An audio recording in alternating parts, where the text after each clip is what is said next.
10 মাসের সংস্কারের কতখানি আমরা দেখলাম আর বিনিয়োগ কতটা এসেছে?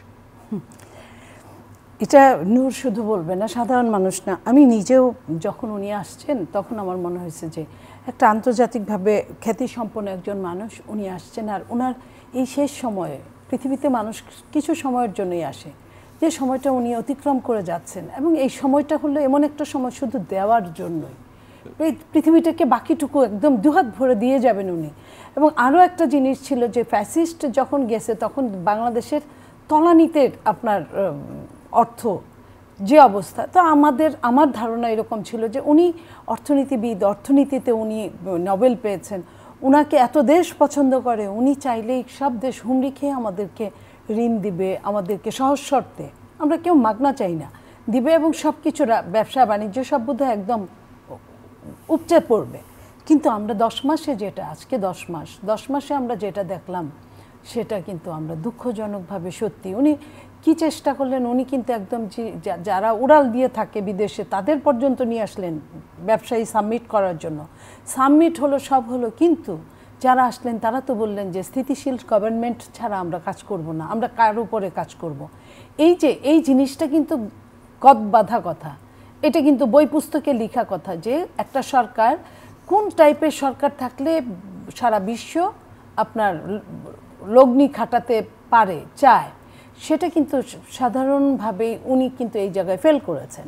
তো উনি ফেল যে করবেন আমরা যাই জানি না কেন, উনি কিন্তু জানেন যে উনার সরকারে দিবে না কেউ, যদি এখানে ইলেকটেড গভর্নমেন্ট না হয়, তাহলে উনি যদি এটাই মনে করে থাকেন তাহলে কিন্তু উনি এই জিনিসটা চেষ্টা করতেন। ওই যেটা আপনাকে বললাম যে দুহাত ভরে দেওয়ার মতোই তো বয়স তার, উনি সারা বিশ্বে যা কিছু করেছেন সেখান থেকে এনে দিবেন। কিন্তু এখন আমি যা হিসাব করে দেখি, উনি এই দেশ থেকেই যা কিছু ইনকাম করে নিয়ে গেছেন, সমস্ত কিছু উনি কিন্তু বিশ্ব থেকে শুধুমাত্র পুরস্কারটা ইনকাম করেছেন, আর এই দেশের পুঁজি বিদেশে নিয়ে গেছেন, এই দেশের পুঁজিতেই উনি ব্যবসা করছেন, এখনও করছেন।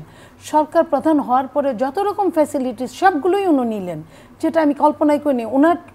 ওনার ব্যাংক, গ্রামীণ, ওনার এই আপনার এনজিও, এগুলো নাকি ট্রাস্টি, শুনেছি, কথিত আছে।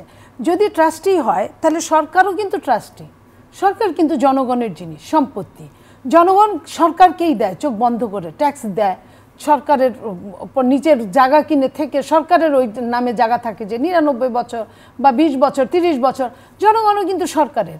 তাহলে ওনার কি দরকার ছিল যে আপনার একটা খুঁটির থেকে আরেকটা বালতিতে আপনার এই কর নেওয়া, ট্যাক্স নেওয়া, ফ্রি করা, আপনার 666 কোটি টাকা উনি মওকুফ করালেন, একটা ট্রাস্টির থেকে মওকুফ করা আরেকটা ট্রাস্টির লাভ করে দিলেন। এই লাভটা তো করানোর কথা ছিল না। উনি যতগুলো কোম্পানি খুললেন এই 10 মাসে, উনি তো আরও লাভবান হলেন। উনি যে ব্যক্তি ব্যবসায়ী এটা উনি আবারও বুঝায় দিলেন। আমরা তো ওনাকে এখন আর ব্যক্তি ব্যবসায়ী দেখতে চাই না, উনি গোষ্ঠীগত ব্যবসায়ী হন। উনি বাংলাদেশকে শোষণ করে বিদেশে তরতাজা হন, এটা আমরা চাই না। বিদেশ থেকে এনে বাংলাদেশকে তরতাজা বানান, এটা আমরা চাই। কিন্তু এই জায়গায় জাতি কিন্তু হোঁচট খাচ্ছে। আমরা এই কথাটাই বারবার বোঝানোর চেষ্টা করছি ওনাকে, এবং ওনার সম্মান বিরল সম্মান, বিশ্বে মাত্র 12 জন মানুষ এই বিরল সম্মানে সম্মানিত হয়েছেন। তো সেই বিরল সম্মানের একজন অধিকারী তার শেষ জীবনটা বিতর্কের, চরম বিতর্কের মধ্যে দিয়ে যাবে, এটা আমি আর যাই হোক আমি চাই না।